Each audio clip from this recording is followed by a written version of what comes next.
ادعوا ربكم تضرعا وخفية إنه لا يحب المعتدين ولا تفسدوا في الأرض بعد إصلاحها وادعوه خوفا وطمعا إن رحمة الله قریب من المحسنین۔ یہ سورہ اعراف کی 2 آیتیں ہیں، آیت نمبر 55 اور آیت نمبر 56۔ ترجمہ ان کا یہ ہے کہ تم اپنے پروردگار کو عاجزی کے ساتھ چپکے چپکے پکارا کرو، یقیناً وہ حد سے گزرنے والوں کو پسند نہیں کرتا، اور زمین میں اس کی اصلاح کے بعد فساد برپا نہ کرو، اور اس کی عبادت اس طرح کرو کہ دل میں خوف بھی ہو اور امید بھی۔ یقیناً اللہ کی رحمت نیک لوگوں سے قریب ہے۔ جیسا کہ پیچھے عرض کیا گیا تھا، عرب کے کفار اور مشرکین یہ تو مانتے تھے کہ اللہ تبارک و تعالیٰ نے آسمان و زمین پیدا کیے ہیں، لیکن ان کا تصور کچھ ایسا تھا کہ آسمان و زمین کو پیدا کرنے کے بعد اللہ تعالیٰ ایک طرف ہو گئے ہیں، اور اب کائنات پر جو تصرفات ہیں وہ یہ دیوتا کرتے ہیں، جن کے انہوں نے مختلف نام رکھے ہوئے تھے، لہٰذا وہ مرادیں بھی انہی سے مانگتے تھے۔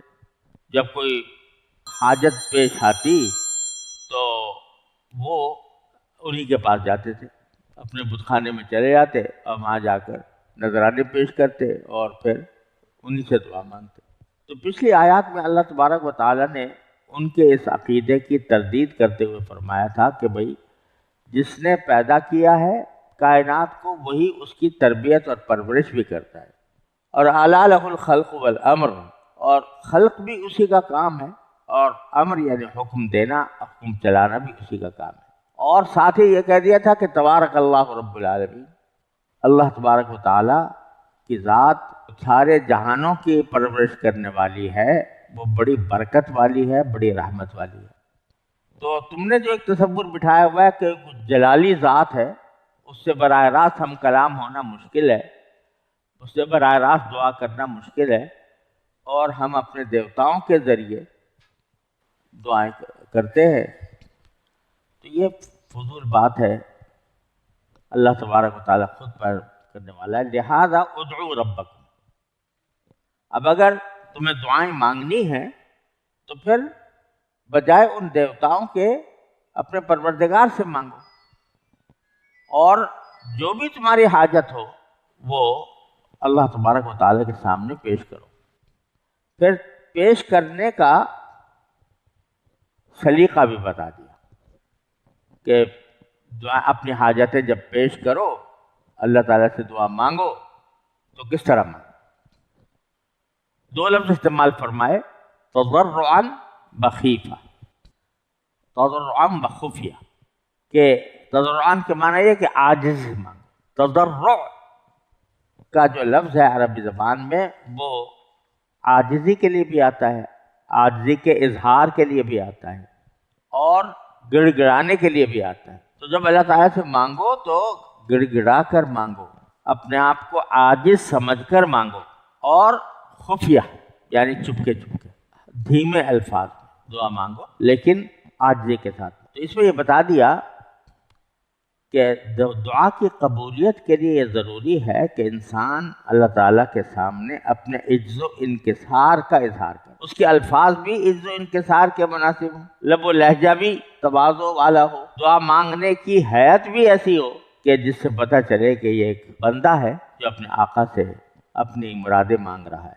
لہذا اس طرح دعا کرنا کہ جس میں مانگنے کا کوئی پہلو ہی نہ ہو، جیسے بعض اوقات دعا پڑھ لیتے ہیں، فلاں دعا پڑھ لی، دعا پڑھنے سے دعا نہیں ہوتی، دعا مانگنے سے ہوتی، اور وہ یہ کہ آدمی دھیان کے ساتھ مانگ رہا ہوں کہ میں فلاں چیز مانگ رہا ہوں، اس کی ضرورت کا باری تعالیٰ کے سامنے اظہار کر رہا ہوں۔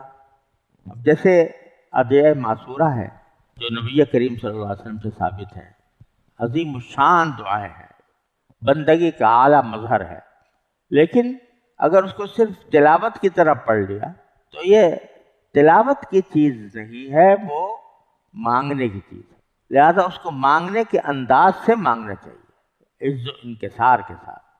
اگر آدمی کو پتہ ہی نہیں ہے کہ میں کیا مانگ رہا ہوں تو وہ دعا کیا ہوئی؟ البتہ برکت کے لیے نبی کریم صلی اللہ علیہ وسلم کی ادعیہ کا پڑھ لینا یہ اپنی جگہ، ایک شاید یہ بھی اللہ تبارک و تعالیٰ کو پسند ہو اور اللہ تعالیٰ اپنے فضل و کرم سے وہ عطا فرما دیں وہ باتیں جو آپ نے مانگی ہیں، لیکن اصل دعا نہیں۔ اصل دعا یہ ہے کہ آدمی تضرعاً مانگے، گڑ گڑا کر مانگے۔ اب جیسے نماز کے بعد یاد ہو گئے بھی کچھ دعائیں، یا نماز کے آخر میں درود شریف کے بعد ایک دو دعائیں یاد کی ہوئی ہیں، بس وہ پڑھ لی تو یہ دعا نہ ہوئی۔ یا جیسے اتحیات پڑھ لی اسی طرح وہ دعا بھی پڑھ لی۔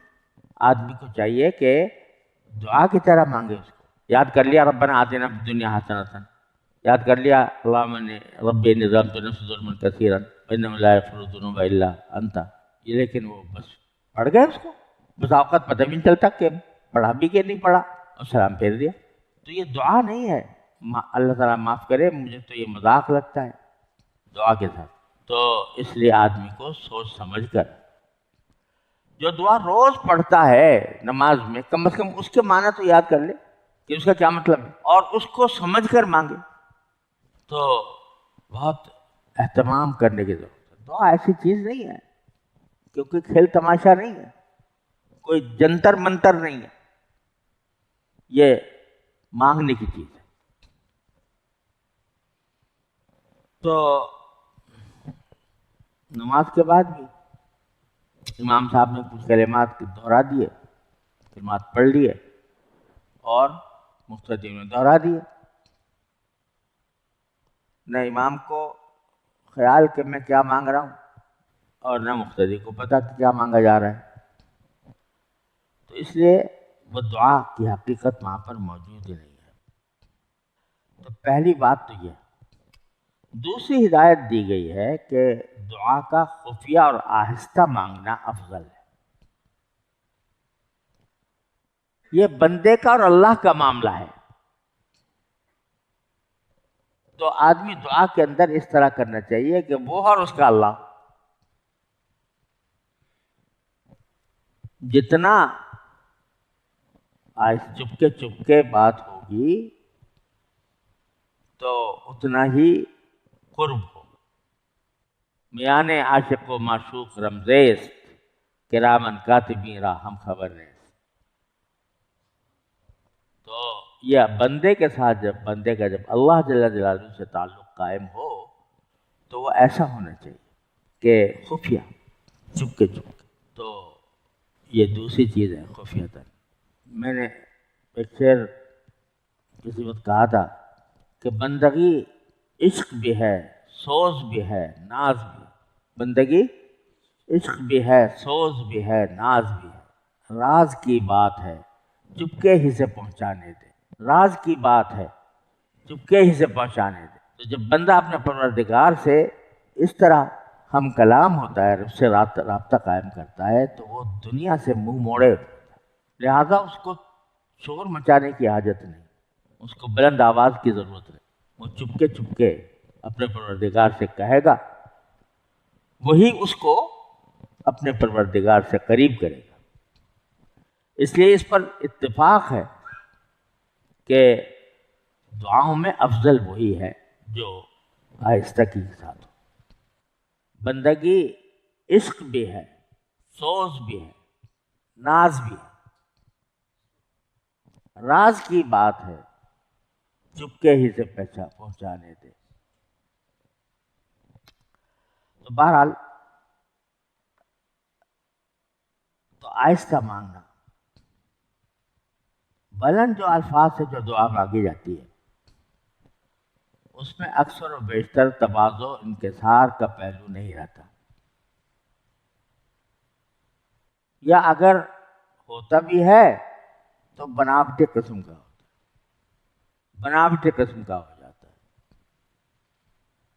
تو اس لیے بہتر یہی ہے کہ آدمی آہستہ مانگے، اور اس میں ریا اور شہرت کا بھی اندیشہ ہوتا ہے۔ فلاں صاحب بڑی رقت آمیز دعا کراتے ہیں، وہ بھی روتے ہیں اور سارے مجمع بھی روتا ہے، اس کی شہرت ہو جاتی ہے۔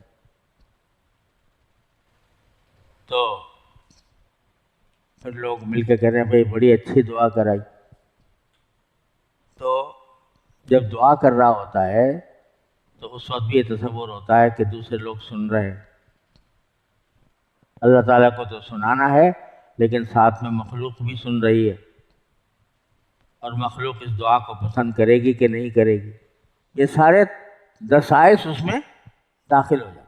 تو نبی کریم سرورت عالم سے یا صحابہ کرام سے اس طرح کا طریقہ منقول نہیں، اس لیے میں ناجائز تو نہیں کہتا، لیکن کچھ پسندیدہ بھی نظر نہیں آتا۔ الا یہ کہ بعض جگہ ایسی ہوتی ہیں کہ لوگ بیچارے ان کو پتہ نہیں ہوتا کہ بھئی کیا چیز مانگنی چاہیے، کیا چیز مانگنی نہیں چاہیے۔ اگر باقی خالصتاً اس نیت سے کوئی کرا دے تو امید ہے کہ وہ انشاءاللہ اس کی خلاف ورزی کا مرتکب نہ سمجھا جائے گا، لیکن یہ طے کرنا کہ آیا میں اس لیے کرا رہا ہوں کہ دوسرے لوگوں کو صحیح دعا کرنے کا سمجھ میں نہیں آئے گی لہذا میں کرا رہا ہوں، یا اس لیے کرا رہا ہوں کہ لوگ سنیں گے تو پھر کہیں گے کہ بھئی بڑی رقت آمیز اور بڑی اچھی دعا کروائی۔ اس میں لکیر کھینچنا آسان کام نہیں، اس لیے بے خطر جو راستہ ہے وہ یہی ہے کہ ادعوا ربکم تضرعا وخفیا۔ پھر فرما دیا، دیکھو جب اللہ تبارک و تعالیٰ زکریا علیہ السلام کی دعا کا ذکر کر رہے ہیں تو کتنے پیار سے فرما رہے ہیں، اذ نادى ربہ نداء خفیا، کہ زکریا علیہ السلام نے جو اپنے رب کو پکارا آہستگی سے پکارا۔ اور نبی کریم صلی اللہ علیہ وسلم نے ایک مرتبہ صحابہ کرام طرف بلند آواز سے کوئی ذکر کر رہے تھے، کوئی دعا کر رہے تھے جہاد کو جاتے ہوئے، تو آپ نے فرمایا کہ انکم لا تدعون اصم ولا غائبا، تم کسی ایسی ذات کو نہیں پکار رہے کہ جو بحری ہے یا سامنے موجود نہیں ہے، اس کو پکارنے کے لیے بلند آواز کی ضرورت ہے، لہذا وہ سمیع و قریب ہے، اسی کے سے مانگو۔ اور بعض حضرات سلف نے فرمایا، مثلا حضرت حسن بصری رحمۃ اللہ فرماتے ہیں کہ علانیہ اور جہراً دعا کرنے میں اور آہستہ پست آواز سے کرنے میں 70 درجہ فضیلت کا فرق ہے، یعنی آہستہ دعا کرنا یہ 70 گنا زیادہ فضیلت والا ہے بلند آواز سے۔ ہمارے حضرت والد ماجد رحمۃ اللہ علیہ لکھتے ہیں معارف القرآن میں کہ سلف صالحین کی عادت یہ تھی کہ ذکر و دعا میں بڑا مجاہدہ کرتے اور اکثر اوقات مشغول رہتے تھے، مگر کوئی ان کی آواز نہیں سنتا تھا، بلکہ ان کی دعائیں صرف ان کے اور ان کے رب کے درمیان رہتی تھی۔ ان میں بہت سے حضرات پورا قرآن حفظ کرتے اور تلاوت کرتے رہتے تھے، مگر کسی دوسرے کو خبر بھی نہیں ہوتی تھی، اور بہت سے حضرات بڑا علم دین حاصل کرتے مگر لوگوں پر جتلاتے نہیں پھرتے تھے۔ بہت سے حضرات راتوں کو اپنے گھروں میں طویل طویل نمازیں ادا کرتے مگر آنے والوں کو کچھ خبر نہ ہو۔ اور فرمایا کہ ہم نے ایسے حضرات کو دیکھا ہے کہ وہ تمام عبادات جن کو وہ پوشیدہ کر کے ادا کر سکتے تھے کبھی نہیں دیکھا گیا کہ اس کو ظاہر کر کے ادا کر، ان کی آوازیں دعاؤں میں نہایت پست ہوئی۔ یہ حافظ ابن کثیر رحمۃ اللہ علیہ نے اس آیت کے تحت سلف کا یہ معمول نقل کیا ہے۔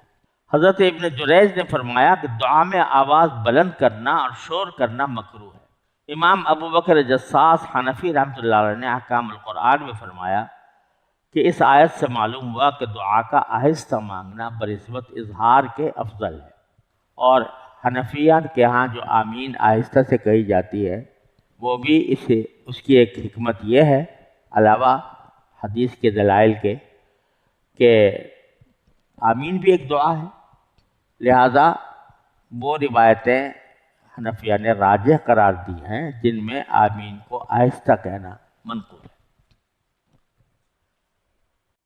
یہاں ادعو کا جو لفظ ہے اس کا میں نے ترجمہ یہ کیا کہ اپنے رب سے دعا کرو، لیکن اس کے معنی ایک اور بھی ہو کہ اپنے رب کا نام لو، کو پکارو، اس کا ذکر کرو، تو سے ذکر کے اندر بھی ذکر سری کی افضلیت معلوم ہوتی ہے کہ ذکر میں بہتر یہی ہے کہ جتنا وہ آہستہ ہو اتنا ہی بہتر ہے۔ البتہ ذکر جہر اگر مفرط نہ ہو تو ناجائز وہ بھی نہیں ہے، اور بعض مرتبہ مشائخ علاج کی غرض سے کسی کو ذکر جہر کی بھی تلقین کرتے ہیں، وہ علاج ہے، افضل یا مسنون اس کو نہیں کہا جا سکتا۔ پھر آگے فرمایا انہ لا يحب المعتدین، اللہ تبارک و تعالی حد سے تجاوز کرنے والوں کو پسند نہیں کرتا۔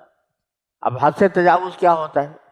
دعا کے سیاق میں اگر اس کو دیکھا جائے تو اس میں بعض اوقات یہ ہے کہ الفاظ بڑے پرتکلف استعمال ہو رہے ہیں، مسجع مقفع تکلف کے ساتھ بنائے جا رہے ہیں، یہ آدمی اپنی بات کو بہت زیادہ مزین کر کے بیان کرنے کی خاطر تکلف سے کام لے رہا ہے، یا کوئی ایسی چیز مانگ رہا ہے کہ جو مستحیل ہے، جو عقلاً محال ہے، وہ چیز مانگنی شروع کر دے کوئی آدمی، تو یہ حد سے تجاوز ہے۔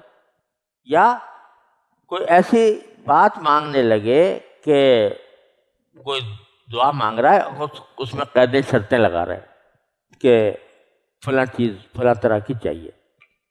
ایک روایت میں ہے کہ حضرت عبداللہ بن مغفل رضی اللہ تعالیٰ عنہ، انہوں نے اپنے صاحبزادے کو دیکھا کہ وہ دعا مانگ رہے ہیں کہ یا اللہ میں آپ سے جنت میں سفید رنگ کا داہنی جانب والا محل طلب کرتا ہوں، یعنی رنگ بھی طے کر دیا اس محل کا اور جانب بھی طے کر دی دائیں جانب والا۔ تو حضرت عبداللہ بن مغفل نے ان کو ٹوکا اور فرمایا کہ دعا میں ایسی قید شرطیں لگانا حد سے تجاوز ہے۔ اسی طرح حد سے تجاوز کی ایک شکل یہ ہے کہ بد دعا مانگے، بد دعا کرے کسی مسلمان کے لیے، یہ بھی حد سے تجاوز ہے۔ ارے بھائی، دعا اللہ تعالیٰ نے اس لیے رکھی ہے تاکہ تم اپنی حاجتیں طلب کرو، اپنی مرادیں مانگو، دوسرے کو اللہ تعالیٰ کی رحمت سے محروم کرنے کی دعا کر رہے ہو بد دعا کر کے، یہ کسی طرح بھی ایک مسلمان کے شایان شان نہیں ہے۔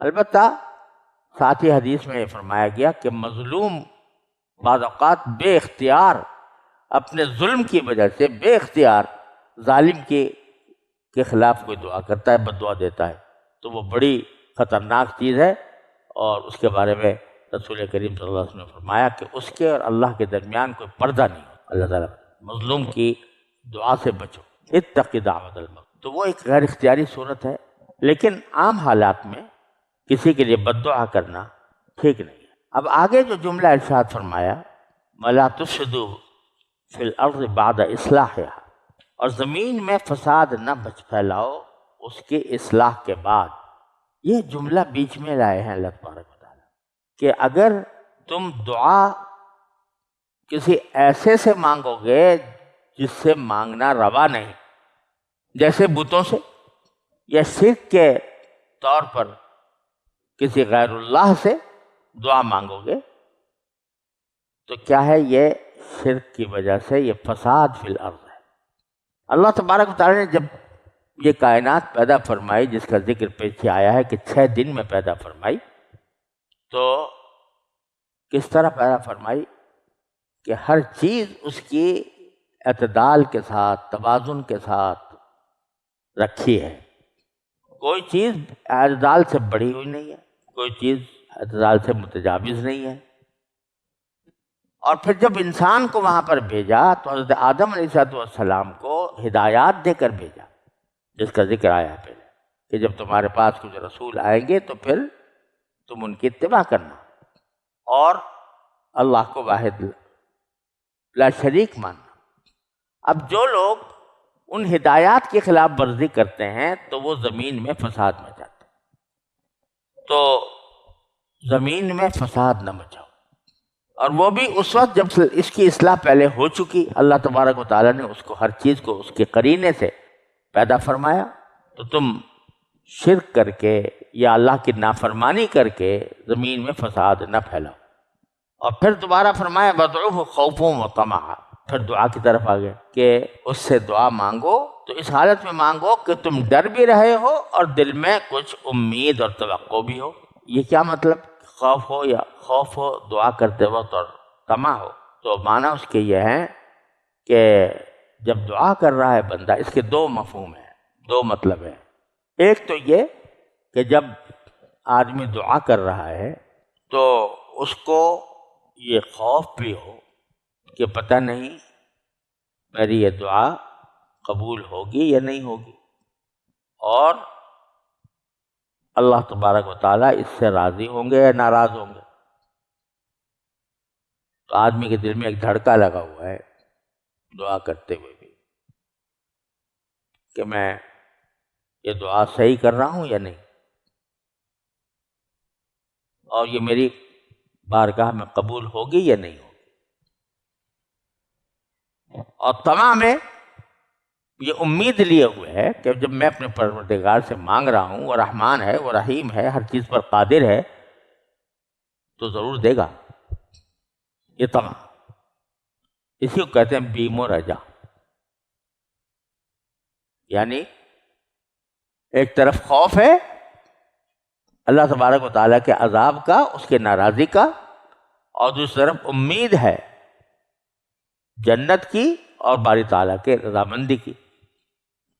اور ایمان بین الخوف والرجا اسی لیے کہا گیا کہ ایمان خوف اور رجا کے درمیان ہوتا ہے۔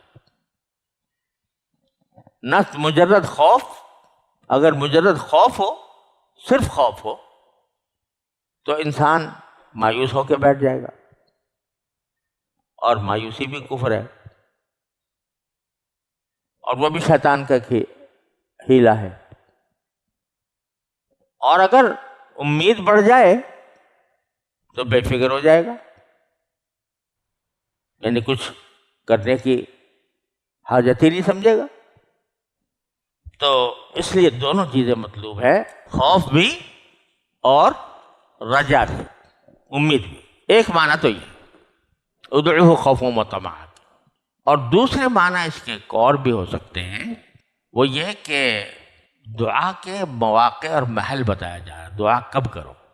یعنی جب کبھی تمہیں کوئی خوف ہو کہ فلاں مجھ پر حملہ کر دے گا، فلاں مجھے نقصان پہنچا دے گا،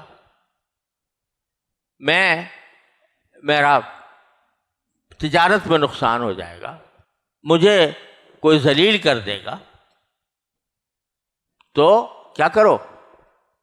اللہ میاں کے پاس جاؤ، ادعوہ، اسی کو پکارو کہ اللہ ڈر لگ رہا ہے، مجھے خوف ہو رہا ہے کہ کہیں یہ نہ ہو جائے، کہیں وہ نہ ہو جائے، تو میں آپ سے مانگتا ہوں کہ آپ جس چیز سے مجھے خوف ہے اس کو مجھ سے دور فرما دیں، میں آپ کی پناہ مانگتا ہوں۔ اندیشہ ہو رہا ہے کہ کہیں حالات خراب ہیں، مہنگائی بڑھ گئی ہے، پیسے کم ہیں، تو کہیں فقر و فاقے کی نوبت نہ آ جائے، تو کیا کرو؟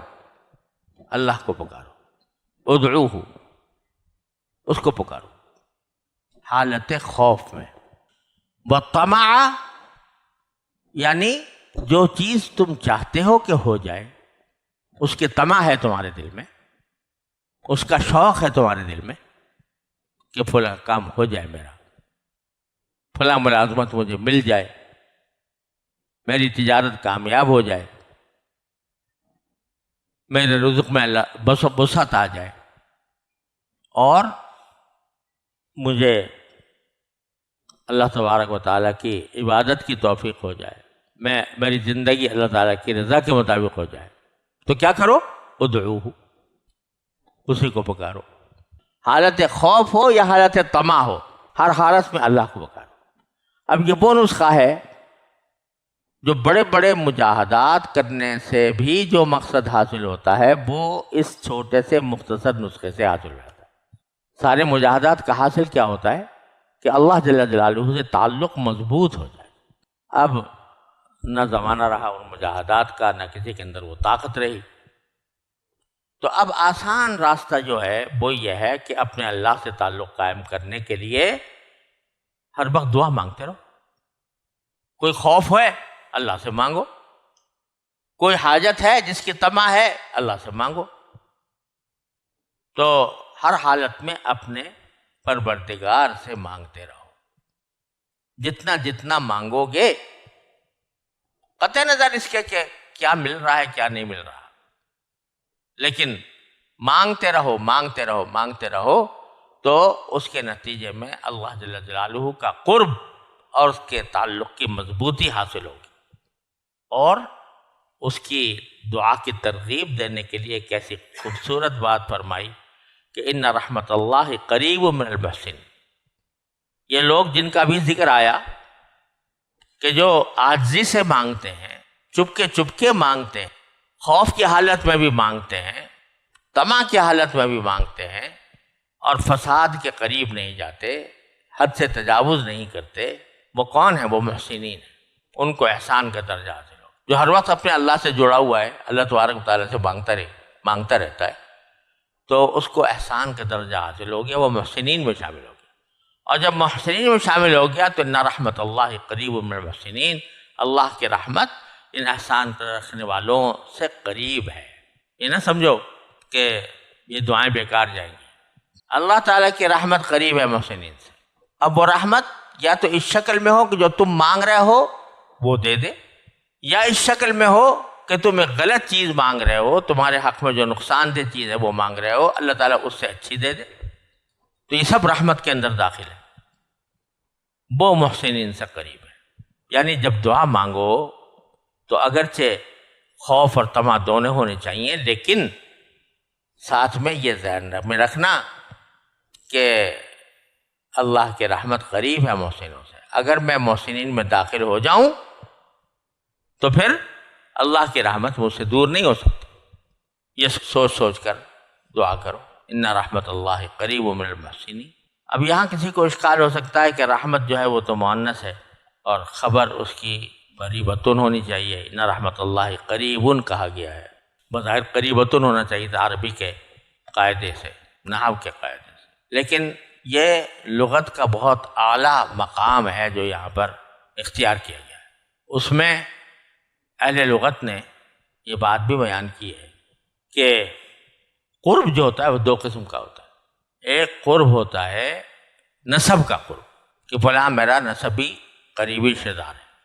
اس قرب کے لیے تو اگر کسی مؤنث کا ذکر ہے تو اس کو مؤنث ہی لایا جائے گا، مذکر نہیں لایا جا سکتا.